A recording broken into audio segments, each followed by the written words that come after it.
Well, hi there. My name is Steve Strand. I am the Executive Director for the Washington Association of Sheriffs and Police Chiefs. And we're here to talk about public safety with our Attorney General, Bob Ferguson. Of course, he is one of the two candidates for governor of our state, along with Congressman Dave Reichert. Both of those candidates have agreed to answer some questions specific to public safety. So this is only about public safety. WASPC is not a partisan organization. We do not make endorsements. None of this is an endorsement. It is purely to provide information for voters to make a choice if they're interested in the very important topic of public safety. That's why we're in this extremely interesting generic conference room today. And again, we appreciate your time, Attorney General. Thank you. Appreciate you. Yeah. So just to kick us off, if I could, by the way, I should mention, the questions were sent ahead of time to both campaigns. There's no big surprises here, so we just want to, it's the same questions for both. So Cairo Radio in Seattle I think it was a week ago, did a commentary, and Charlie Harger was the news manager, and he said, it's almost as if we've collectively decided the best way to address issues in policing is to have fewer police. The nationwide protests in 2020 called for meaningful reforms, but did we mean for criminals to take it as an open invitation? And violent crime, murder, auto thefts are exceeding national totals over the last 5 years. A lot of interest in public safety. So the question is, bottom line, do you think public safety is where it should be in our state? And if not, what are you going to do to change it? Yeah, I've been saying throughout the campaign, the answer is no. Mm-hmm. I was pleased when the Seattle Times endorsed my campaign, that one thing they put in there was saying we had by far the most detailed plans of anybody running for governor. This is back when there was a primary and 28 people running. Well, the very first plan, Steve, I put on my website was on public safety. Look, you only get one first plan to roll out when you're running for governor. You only get one topic to choose. And I was very intentional about choosing public safety as the first plan to put out there because, to your point, it's not where we want it to be. Look, we have plenty of issues as a state where we're not where we want to be. Affordable housing, homelessness, you get the idea. But I chose public safety first because you mentioned number of law enforcement officers. I speak about this across the state. I haven't been to all 39 counties, so we have the least number of police officers, law enforcement officers per capita of any state in the union. So that needs to change. That's what's contemplated in my campaign, is detailing that. And that's why we chose that first, because to that point, it's a big challenge we're facing. Right. So we've had Governor Inslee the last 12 years, and it's not a criticism of Governor Inslee, but public safety really has not been at the forefront of his agenda, and he's never said it was. You're saying it is. And you've put staffing at the center, which is great. There's sort of two things we've talked a lot about. One is staffing. We are 51st in the nation, if you include the District of Columbia. But also officers feeling comfortable and supported in doing their jobs. Are those mutually exclusive, or do we need both of those things? And can you talk about that? Not mutually exclusive. Okay. I mean, obviously. And but do I think these things are related? Sure. Part of the plan is putting $100 million in my first budget as governor that local law enforcement agencies, counties, cities can draw upon to increase salaries or pay hiring bonuses. Look, I think that is also showing by saying, hey, we're prioritizing in our budget additional resources for law enforcement officers is a way of supporting them on that side as well. And so I think those things go hand in hand, and that's going to be important for the next governor. Okay. One of the things I say a lot, is public safety is a core function of government. Mm-hmm. It should be funded that way. Mm-hmm. And that thriving communities require public safety. Mm-hmm. There was KUOW had a survey that they cited just, I think, 2 days ago that cited the number one concern for voters in the city of Seattle is public safety. The question I have for you is, the legislature, which is majority same party as you, has mm-hmm. said no very clearly to funding for local law enforcement mm-hmm. in the last 2 years. As governor, how would you change that? Well, there was a phone call that came, I think it was yesterday, to my team as a legislator saying, hey, I'm seeing these ads that Bob's putting out there saying he's going to put $100 million into hiring more law enforcement. Does he really mean it? Mm-hmm. And our response was, yes. That's a TV ad for a reason. So the governor can change it by being the one who's proposing the budget. Mm-hmm. And look, you don't have to take my word for it. In AG's office, as you know, we've expanded our criminal division. Mm-hmm. We've created units in our office working with law enforcement, working with the business community. We created an organized retail theft division or unit within my criminal division to prosecute those cases. We work with local prosecutors, we work with law enforcement, we work with businesses. We're now charging those cases and getting convictions. People are being sent away to jail for engaging in that. We've created a cold case team, again, working with law enforcement, working with the legislature. We didn't just get the money, we went to the legislature, persuade them that this was something we needed, right? Folks in the business community went with us, law enforcement went with us. So I think I've demonstrated as an attorney general an ability to go to the legislature and get resources for work we need to do better when it comes to law enforcement. Okay. Let's move on to the complex issue of juvenile crime. There's a secondary issue of juvenile access to attorney, which is a bill that was passed in 2021 as part of a suite of a lot of bills, sometimes called the reform bills of 2021. Juvenile violent crime is up 24% since last year. It is clearly a problem. We're seeing a lot of, really almost shockingly violent incidents involving, I would use the phrase kids, 13, 15 years old in our state. Just a couple of days ago in Seattle, PD Chief Rahr, Interim Chief Rahr, announced the arrest of a group of four, three of whom were juveniles, for 74 violent crimes. Clearly, it's a problem. So part of that is the move over the last few years, in our view, that we are placing sometimes people up to 25 in juvenile facilities for reasons of they have different cognitive abilities than do adults. I think there's admirable reasons for it, but there's been a lot of changes in law over the last several years in our state, which may send the message that there aren't as many consequences for juveniles committing crimes. So what would you do, in terms of leading on this as governor to change this? Yeah, look, I don't care who you are. If you commit a violent crime, there's going to be consequences. That's always been my position. Obviously when it comes to juveniles, especially for nonviolent crimes, okay, right, you have kids who are engaging in nonviolent activity. Hey, you handle that criminal justice system maybe a bit different than someone our age, right, for obvious reasons. But if someone engaging, and you mentioned those are news articles in the newspapers, we're here in North Seattle for this conversation, that's concerning for anybody. You have to be an attorney general, right, or deeply involved in law enforcement to care about, hey, this is problematic. And so from philosophically, there's got to be consequences for that. And I do think that the governor's got a key role in setting, right, expectations from the state perspective on making sure there's accountability and justice for victims. And that's going to be key for us as a state, whether it's a juvenile engaging in a violent crime or an adult. I will also say for juvenile crimes, obviously as a state, we need to be making investments trying to prevent that crime from happening, right? Working with organizations who do fantastic work all across the state, right, to assist young people, give them a place to go, get them off the streets if appropriate, get them engaged in activities where they're not getting in trouble. So you got to have a multi-pronged approach when it comes to juveniles. But the crimes you mentioned, those are deeply, deeply concerning.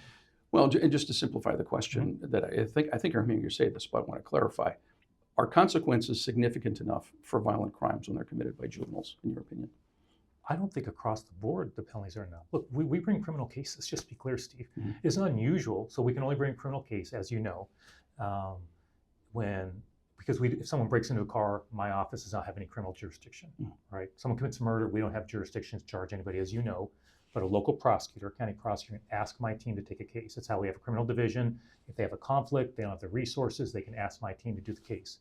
It is not unusual when we charge those cases and get an outcome, when I get the word back from the team of how that went, where I feel like the penalty, the sanction, the sentence for that individual was, in my view, insufficient. It was below what we went to court and asked for, right? That's frustrating to me. And so just what I would say is that, hey, making my appointments, for example, to vacancies in the bench, where a governor has a lot of power. I think Governor Inslee's had close to 200 appointments. I think I've got that right. That is significant because that's not working in the legislature. That's the governor has that appointment process. So I can assure you that is something in appointing judges, amongst many things I'm looking for, judicial temperament, knowledge of the law, you get the idea. But one absolutely is going to be their approach to criminal cases and how they view that. Because my team knows I've been frustrated with sentences in many of the criminal cases we handle. Okay, so I'm hearing you say that in terms of signing bills or not signing bills, that significant consequences are going to be a major issue for you, and making sure that, and I heard you say clearly, you don't think consequences are severe enough. I'm not changing my approach.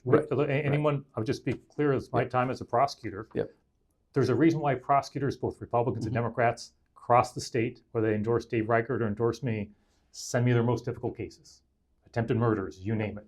They know we're going to prosecute those cases. I've not had a phone call saying, whoa, Bob, what happened there? Your team kind of pulled their punches. No, we take that very, very seriously. I've got kids. I care about public safety here as a family guy, but also as an attorney general and hopefully as a governor.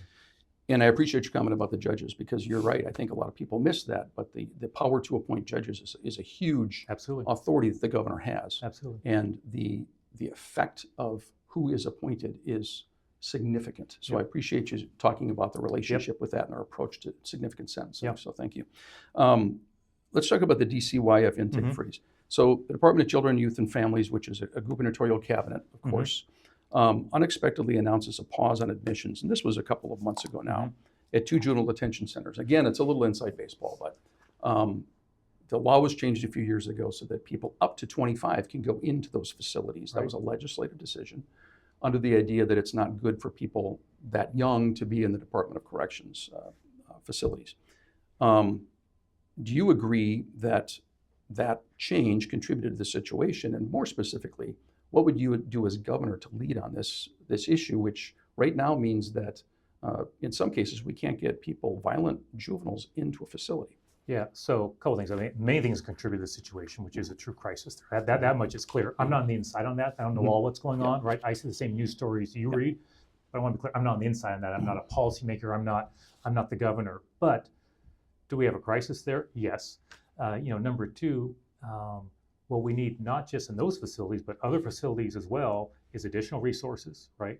Safer environment for correctional officers. We have brought cases on behalf of county prosecutors when correctional officials have been hurt badly in doing their job, right? To help keep a safe environment there. So from my standpoint, I have that perspective on this as well. We've brought those cases when folks went badly injured. So that'll be important to make sure we're taking a look holistically what's going on, making sure we got the right staffing, making sure we have a safe environment there. Look, it's complicated, so I can't give you an answer right now. Hey, I'm gonna do A, B, C, D, and E. That's not, anyone who says they got that answer from where we are sitting on the outside, I think is fooling themselves and you. But one thing I've said over and over in this campaign is, look, the state is not doing a good enough job on too many issues, okay? And I think in running for governor, we want someone who's going to be a change agent to address the problems we have as a state while defending what I consider to be core freedoms. And so that'll be important as a governor, yes. Okay, thank you. Yep. The next question is about legislative relations, and it's a little bit about what you referred to in the previous question, where I think, the comment that you made is there's too many systems that aren't going the way they should be going. In the last couple of years, the legislature's goals with public safety policy, in my opinion, our opinion, has been focused, particularly in the 2021 laws, on reducing law enforcement effectiveness, reducing and diminishing support for law enforcement as sort of a core function of government, and excluding law enforcement from more interactions, with the idea being that the outcomes will be better. And I think we've found that hasn't been the case. It's been very problematic, and we've seen rises in crime. We've seen further reductions. We're falling further behind in staffing in our state. If you're elected governor, how do you plan to influence the legislature to act on making sure that our public safety policy is balanced and effective and doesn't have so many unintended consequences? I guess I'd say a couple things. I mean, number one is, as you know, but not necessarily all the viewers know, that as Attorney General, I can propose legislation to the state legislature, just like the governor can currently. I'm obviously not a legislator, but I can propose bills, write bills up. They've got to go through the normal legislative process, get passed by the House, the Senate, signed by the governor. But we do that routinely, obviously. My predecessors have as well. So in my time as Attorney General, 49 bills have been signed into law. One thing I would emphasize is that all but I think 2 of those bills, maybe 2 or 3, have been bipartisan. Start with that. Now look, I'm a Democrat. House and Senate are controlled by a Democrat, got a Democrat governor. I can propose bills that just go through the Democrats and get them passed. That's not my approach. Moreover, not only are they bipartisan, I think about 1 in 5 of those bills, if not 1 in 4, the prime sponsor of the legislation, the person we go to lead on that bill, has been a Republican. Again, I don't need to go to a Republican to get the bill across the finish line. I've got the Democratic votes. But what I'm trying to communicate in that, Steve, is, hey, I think legislation is better when you work across the aisle and get them done. That's been my approach since King County Council days. And so if someone's asking my approach with the state legislature on any issue, but many of our bills have been public safety related, to be clear, I think past performance is your best indication of how someone's going to act in the future. And so I've been very clear in my approach with the state legislature. I think a reason I've been so successful in getting almost 50 bills passed in that decade, that's a lot of legislation, as you know, has been a willingness to work across the aisle and try and make sure we've got bipartisan support. So on these issues, that's not going to change. Right. And that'll be my approach. That's what folks can expect from me. This question's about jails. So again, people, I think, they're aware of jails. Local jails in our state, of course, are for short-term incarceration of persons and to wait for trial. Yeah. There's 59 local jails in our state. Most are run by county sheriffs, some of them by county commissions or consortiums, that kind of thing. Right. We all agree that jails have become and should be more than just a place for people who are incarcerated. They've evolved into places for public health treatment, chemical addiction treatment, equipping people with basic life skills, sometimes even obtaining housing and food for reentry. And of course, we have to remember that the folks that are in these jails are our brothers and sisters and our kids and our parents. A lot of these jails were built in the early 80s. There was a big grant program, and they're just incredibly outmoded. The physical plant is falling down, poorly designed, poorly equipped. Too often they're not very well staffed. And of course, everybody wants to make sure everyone is safe, staff, and of course, those who are being held there. As governor, how do you plan to partner with local governments and sort of provide some leadership statewide to help people get better, safe in jails, and reduce their likelihood of recidivism once they get out? Yeah, I agree with the premise of the question. It's a challenge. And by the way, from an infrastructure standpoint, our conversation is criminal justice, but we've got that problem with schools across the state of Washington. When I was in Republic, Washington, what folks want to talk about was their infrastructure of their schools, transportation, roads. So just our infrastructure as a state, our buildings, our roads, we have a lot of work to be done. Balancing out those priorities, as you can imagine. Look, again, someone's fooling you if they say, I'm going to guarantee we can solve all that. That said, look, where folks go to be incarcerated, that's pretty important, right? I put that like schools, right? Schools are critical for the next generation, but hey, keeping our community safe. And what I also appreciate about the question is, hey, how do we make sure that folks, when they go through that system, when they come out, that we're reducing the amount of recidivism of those folks reoffending? What I would say on that is I'm a believer in, any measure of my time in politics is I'm a fairly practical guy. I like programs that work. When I was on the King County Council, got very involved in a Veterans and Human Services levy. Got it passed, led on that. And one thing that was great about that program is one aspect of that program was for veterans who've been incarcerated. We had programs for them, try and give them training, help them with employment when they get out, deal with PTSD issues if they had those. And we could track for the population we were serving with those funds, with those taxpayer dollars, what the recidivism rate was for that population versus the general population. And guess what? It was lower for that population. That's saving taxpayer dollars. That's good for public safety. That's good for society. So there are programs out there that have proven to be effective. Let's invest in those. If something's not working, let's not invest in those. Like, I believe in addressing those things. And so look, in the budget, this next session is going to be a challenge. Every day I get a new report that seems more depressing than the day before, to be honest. But it's going to have, hey, sit down, work in a bipartisan fashion, prioritize, hey, where's the greatest need within those facilities, and make sure we're improving them. Yeah, and just to be clear, and regardless of who the governor is, it's just, I think that our local governments want to really work with whoever we can to achieve the goals you just talked about, because funding jails isn't attractive because they're jails. Yeah, I spent a decade on a King County Council. Right, and I've got a lot of experience with this very issue. Yes. But everybody's on the same page that we want everybody to be safe and we want to improve reentry. And so again, that's one of the reasons we bring it up. I mean, I was very ditch will say, hey, the juvenile facility we have, the now relatively new juvenile facility we have in King County, I was very involved in the King County Council, going to voters and finding that because what we had was not serving juveniles or the system or the court process. And I listened to law enforcement, I listened to the judges. They said we need a new facility. I got very involved in that, helped lead on that to get that passed. So I've got a background of doing that when we have facilities that are literally, I toured that facility to see how problematic it was and then help lead on it. Just because you brought up the juvenile facility in King County, there's some controversy around that and some decisions that the executive there made. What's your view on he has advocated for closing that completely? Oh, I'm not going to, I appreciate the question. I'm just interested in your perspective. I appreciate, but I'm not going to, look, Dow's our executive. I'm not going to, he's got the county to run. I've got a state to run. But what I want to say is my background, that issue is very clear. Help lead, I think I was the co-lead on that, Okay. to go to the voters, to put that together, to tour the facility, to work with all the stakeholders, Right. get that on the ballot, as I Right. recall, and get it passed. So what I heard you said, what I'm hearing you say is, you led on building that in the first place for the Correct. purposes for which it was built. Correct. Oh yeah, Okay. that's Okay. very clear. Yeah. Gotcha. Thank you. Yep. Next question is about our federal partners. Mhm. Part of this is about the division that we're seeing at the national level. Yeah. And there's been a really intense criticism of our federal partners from both parties. There's been one party, very specifically criticizing the FBI, our FBI partners, for partisanship and some of the things they do. The Democratic Party has sometimes been very critical of ICE and the Border Patrol for some of the things they do. They're all our federal partners. As governor, how are you going to respond to those? Attacks is a strong word, but I mean, sharp criticisms and attacking the institutions of our federal partners. As governor, how are you going to lead to bring people together on that? I mean, look, you know what the state of politics is in our country right now. I mean, I think that was implicit in your question. It's pretty. Look, the tenor of political discourse in my 20 years in politics has changed radically in my 20 years, from my first year in the King County Council to the last year as Attorney General. And so, look, let's be honest. I think anyone, no one's going to solve that problem. I think the best response, is lead well and do a good job with what you do, right? Hey, my criminal team gets criticism for decisions we make, right?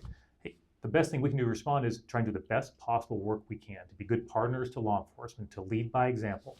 And especially against this sort of criticism of the federal government. I mean, that's, we're going to have our hands full right here in Washington State. I'm going to have my hands full as the governor with all the issues we have some control over.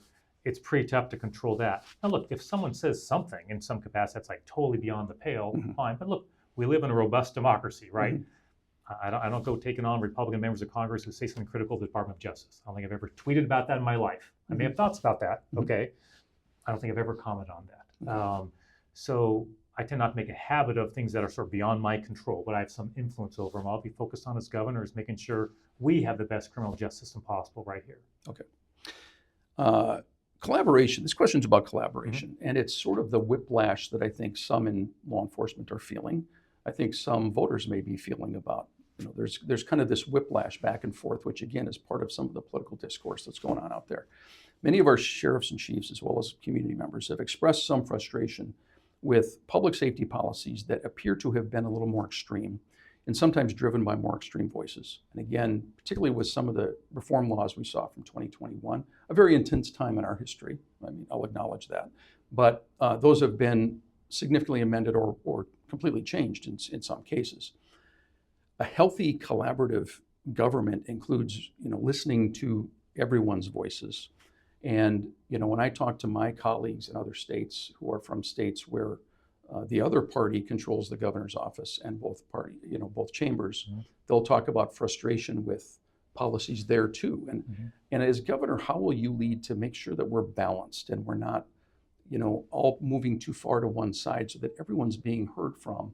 And I'm really talking about victims, and I'm really talking about businesses that are struggling because of crime and some of the things that we all hear about. How do you make sure that all voices are heard in the position of governor? I could talk about that a little bit. So, for example, in the work that we do, right, the growth we've had in our criminal division has been a response to what we've heard, right? Businesses coming to me saying, hey, Bob, organized retail theft is crushing our business. It's costing us money. It's endangering employees. Public safety folks saying we need more resources to prosecute these cases. Well, in response to that, put together a whole plan to deal with organized retail theft. We now have a unit. We prosecute those cases. We're helping out, right, on that. So, I mean, the key job of an attorney general or a governor, right, is to make sure you're doing exactly that. Making sure you're working in a bipartisan fashion with the legislature. Look at my King County Council days. When I was a budget chair, Democrats controlled the King County Council, right? We had a one vote majority.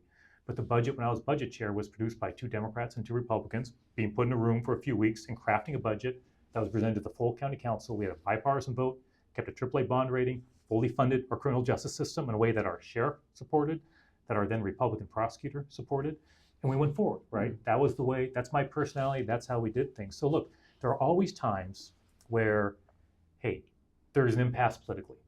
Hey, I'm a Democrat, someone else a Republican, we're just not going to agree on an issue. Fine, you have your conversation, you move on, right? But more often than not, we can work together on those. And I feel I've demonstrated that over and over on issues related to public safety, budgeting, all these things that we care about. So, as a governor, that's, I think, what you can do is you got to lead by example and make sure you're bringing both parties into it. And so, look, I was reading a column by a Republican legislator now who's deeply critical of me.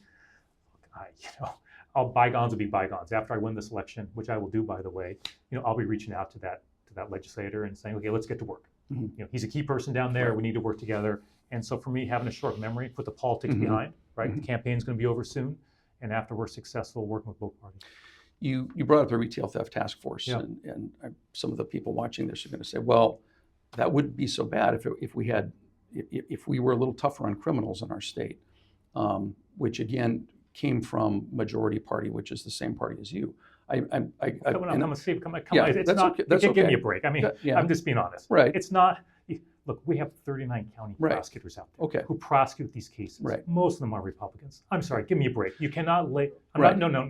I'm not going to let you lay that on the feet of the Democratic Party. That is unfair and inaccurate. Okay, but I want to be clear. Unfair and inaccurate. The public safety system is deep, and complex, and requires many partners. We've been very involved.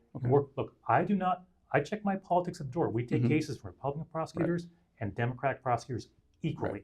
We take those cases, we prosecute them, we work hand in hand. Do I think prosecutors have too few resources? Absolutely, I do. Do I think our sheriffs have too few deputies to help them take this on? Absolutely, I do. But I'm sorry, we can't be laying at the feet of one. I don't think that's fair. No, and fair point. And what I was hoping to say was that I think some people watching this would say, why don't you ask him this? That's what I was going to say. But fair point. Okay, number one. Number two, I'm hearing you say, and it's really been a takeaway for me, you do think consequences should be more significant. And I heard you say that loud and clear. I think that's part of an important takeaway for people. Agreed? Look, my record is clear. I mean, how about I've not heard in the course of now year and a half campaigning for governor. I'm not aware of anyone saying, hey, Ferguson had this prosecution handed to him by a county prosecutor, and he did not prosecute this case in a way that I feel is appropriate. I'm not aware of any county prosecutor, and we get these cases every day, who's handed a case and said, you know what, Ferguson, your office didn't handle that well. Sexually violent predators. 38 out of 39 county prosecutors asked my team to handle sexually violent predator cases. 38 out of 39. They have the authority. They give it to me and my team. I've been doing that work for 12 years. Not once have they called and said, hey, you know what? Didn't like the way you handle it. Okay, so my record is clear, crystal clear about, now look, different people it's human, right? You can disagree on, hey, this sentence was appropriate or not. Reasonable people can disagree. What I would say, though, is that my record in those 12 years in prosecuting those cases and leading a team that prosecutes those cases, a team I'm very proud of, hey, record speaks for itself. Those prosecutors, Republicans, Democrats, they're still sending them to me throughout this campaign. Thank you, Attorney General. Last question. State oversight. Washington State has prosecuted law enforcement officers in the last couple of years, has begun prosecutions of law enforcement officers. The legislature has repeatedly proposed some law enforcement accountability functions be added to the role of the Attorney General. So the question is this, again, we talked about staffing, and you've made very clear what your position is on that. We certainly get a lot of feedback that officers and deputies feel like this is a region or a state where they feel like the elected sometimes don't have their support, and that sometimes there are prosecutions that may be political rather than based on facts. So that's out there, and I'm bringing it up because I just want to ask the question: if an officer or deputy were in this room and said, if you want me to vote for you for governor, how do you make that officer, that deputy, feel supported in doing their job? And I'm not talking about not having accountability. I'm talking about just feeling supported and that our elected officials have their back. What I would say is what I say to virtually every law enforcement officer I come across. Walking down the street, who happens to be at an event that I'm at, thank you for your service. Thank you for your service. That's number one. Number two, you mentioned sort of them feeling something's political. I mean, just being honest, you and I can have disagreements on things. That doesn't mean I ascribe motives to you that are political in a pejorative way, right? You've got your worldview, I've got mine. They overlap sometimes, they probably don't overlap sometimes, right? So honestly, one thing that I try to avoid is ascribing motive to somebody. Hey, Steve, you made that decision for some political reason, as opposed to just that's what you believe, right? And so I just try not to question people's motives. I may have a strong disagreement, but I think I've been successful in politics. I've been successful in getting things done because I'd avoid putting politics behind it or ascribing motives to it. If I disagree, I just think, well, that person had a different perspective. I'm going to try and persuade them to a different outcome, but that's why they made a decision. That's all I ask in return is I do my best to make the best decisions I can. We're talking public safety, but a whole range of issues. I do the best I can, right? To make the best decision I can. And look, sometimes that disappoints my friends. Sometimes that disappoints my enemies, you know. It's, but that's what I would ask that person to consider as well. But no, my message would be, look, to keep our community safe, we need our law enforcement officers. We need to support them. We need to better fund their operations. And as a governor, that's why that was my first plan. And that's why we're going to make sure our budgets reflect that priority. Okay. We've asked you a number of challenging questions, and I appreciate your responses. I really appreciate your time.